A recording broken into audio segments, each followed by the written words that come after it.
और फिर जिस किसी ने भी सुना इसे यकीन न आया। मीरब और तेवर। तैमूर और मीरब। रुबाहा को अपना दिमाग भग से उड़ता हुआ महसूस हुआ था, जबकि मीरब के कदमों तले से ज़मीन खिसकी थी। मिज़ना ने निहायत बेयकीनी से इन दोनों को देखा था, जैसे पूछ रही हो, ये कब हुआ और क्यों कर हुआ। अभी अभी तो आयशा मामी ने इसे बताया था कि तैमूर हर लिहाज से अच्छा लड़का है। फारूक मामू ने पूरी छानबीन करवा ली है। वो दिल ही दिल में बहुत खुश हो रही थी, लेकिन जब उन्होंने आखिर में इसका नाम लिया तो वो भौंचक के रह गई। मैंने तो हसीना से कहा था कि एक दफ़ा मीरब से पूछ लो इसका तैमूर के बारे में क्या ख्याल है। हसना ने कहा कि मैंने पूछा है, वो बहुत अच्छी राय रखती है। वैसे भी तैमूर शक्ल से ही सुलझा हुआ लड़का लगता है। वो तो और भी पता नहीं क्या कह रही थी, उसका दिमाग ही साईं साईं कर रहा था। उम्मी ने इससे पूछा ज़रूर था कि तैमूर कैसा लड़का लगा है तुम्हें, और इस वक्त तो इसके वहम गुमान में भी नहीं था कि वो किस हवाले से पूछ रही है। इसके ज़हन में तो रुबाहा ही थी। अगरचे इसने तैमूर के साथ कोई गुपशप नहीं लगाई थी, लेकिन मुख्तसर सी सलाम दुआ हुई थी वापसी के वक्त, और वो भी वो रुबाहा के पुरजोर इसरार पर गई थी उनको अलविदा कहने। माई गॉड, ये क्या हो गया, ये क्या हो गया। आयशा मामी के जाते ही वो अपना सर पकड़ के बैठ गई। आंखों के सामने बार बार रुबाहा का बेयकीन चेहरा आ रहा था। पहले मेरा ख्याल था तुम्हारी स्टडी कंप्लीट होने तक वेट कर लूं, अब तो ऐसा होना खासा मुश्किल लग रहा है। किसी का शोख लहजा इसकी समात में गूंजा तो वो तड़प उठी। मैं जल्द ही निदा आपी से बात करके मामा को लेकर आऊंगा। वेट करना। कुछ कहती बोलती निगाहें मीरब को लगा उसका दिल बंद हो जाएगा। अभी तो इसकी आंखों ने ख्वाब देखना शुरू किए थे। ये अभी से क्या हो गया। तकदीर इतनी बेरहम हरगिज नहीं हो सकती। और वो मचल के खड़ी हो गई। यकीनन ऐसी ही हालत रुबाहा की भी होगी, वो भी तो तैमूर को। और तैमूर मुझे किस तरह, आखिर इसने ये सोच भी कैसे लिया। और उमैर हसन वो क्या करेगा, मैं कैसे इसका सामना कर पाऊंगी। सवाल इतने थे कि इसका दिमाग फटने लगा। इसकी तो हालत इतनी अजीब हो रही थी, वो तो खुद को इस काबिल नहीं पा रही थी कि रुबाहा से नजरें ही मिला सके। आउला, हमारे हक में बेहतरीन फैसले फरमा। इसके दिल ने पूरी शिद्दत से दुआ मांगी थी। कभी लूट आए तो ना पूछना, बस देखना उन्हें गौर से, जिन्हें रास्ते में खबर हुई कि ये रास्ता कोई और था। पता नहीं कितने दिन यूं ही बेकैफ खुद से नजरें चुराते करलाते गुजर गए।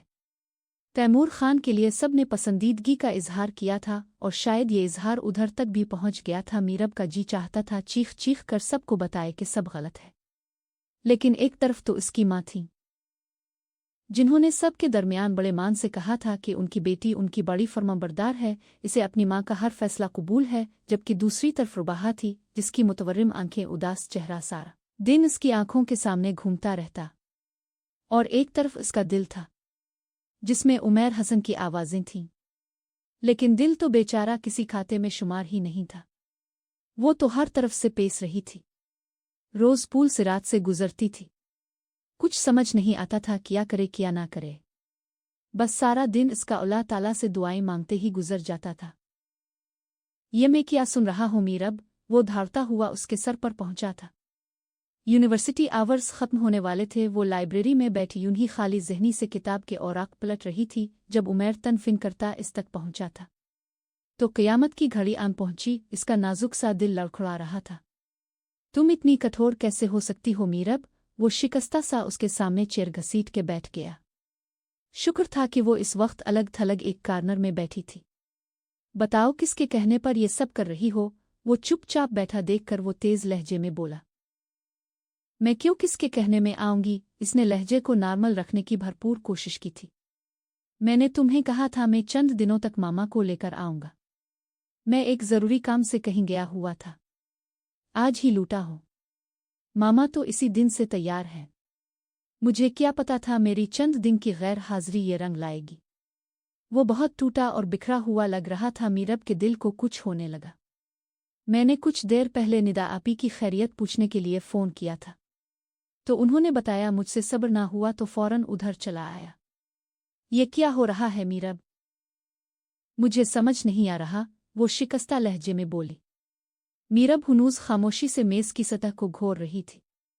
तुम खुश हो इस रिश्ते से, इसने चुपता हुआ सवाल किया। मीरब की आंखों में पानी जमा होने लगा। वो खामोश दही बताने को भाभी किया। आंधियान तो चलती हैं, खुश्क जर्द पत्तों को शाख से उड़ने की कोशिशें भी होती हैं, साजिशें भी होती हैं। बख्त के सितारे को एक खुशी के लम्हे से ज़र्ब देते रहने की आरज़ू भी होती है। हाँ मगर क्या कहिए, कैसी बदनसीबी है, साजिशों से लड़ जाना फिर भी सहल होता है।